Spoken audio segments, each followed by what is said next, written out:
È una situazione esplosiva, non ci si rende conto di quello che accadrà da qui a 6 mesi, 12 mesi. Mancano operatori sociosanitari nelle case di riposo e la situazione sta diventando ormai ingestibile.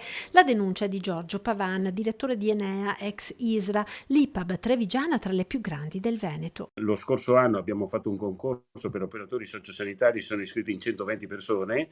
Nel frattempo abbiamo fatto 4 ulteriori concorsi, all'ultimo concorso si sono iscritti 9 persone e sono passate in 6.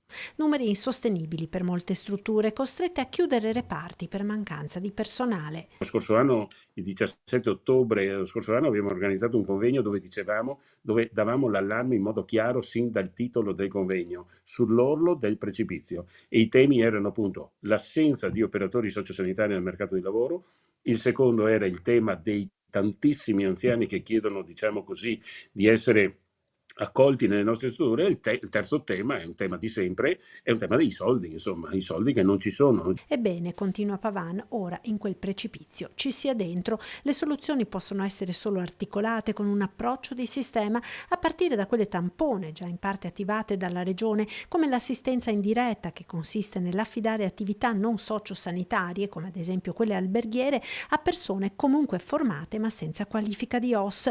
Ma il problema di fondo, secondo Pavan, è incentivare i giovani a scegliere questa professione, a cominciare dal lato economico. Prima cosa, investire soldi. La regione investa e paghi il lavoro oppure come tirocinanti, come attività, diciamo, non a stipendio pieno, ma non si faccia pagare per fare un lavoro che nessuno vuole fare, ma investi per un lavoro che pochi vogliono fare affinché chi vuole lo faccia. Altro tema è quello di assumere lavoratori stranieri. Lo si sta già facendo per gli infermieri. Nelle strutture Enea, ad esempio, su 80 infermieri, 70 vengono dall'estero. Per gli OSS, le case di riposo chiedono l'aiuto alle istituzioni. Ma io penso che ci debba essere l'istituzione, la regione, che si fa promotrice di questa azione e sviluppa dei partenariati con il Brasile, con l'Argentina, con il Sud America, visto che c'è una comunanza culturale dove è più semplice anche dal punto di vista linguistico. Infine, il problema degli alloggi per questi lavoratori così preziosi per le strutture di assistenza agli anziani. C'è bisogno di fare una politica con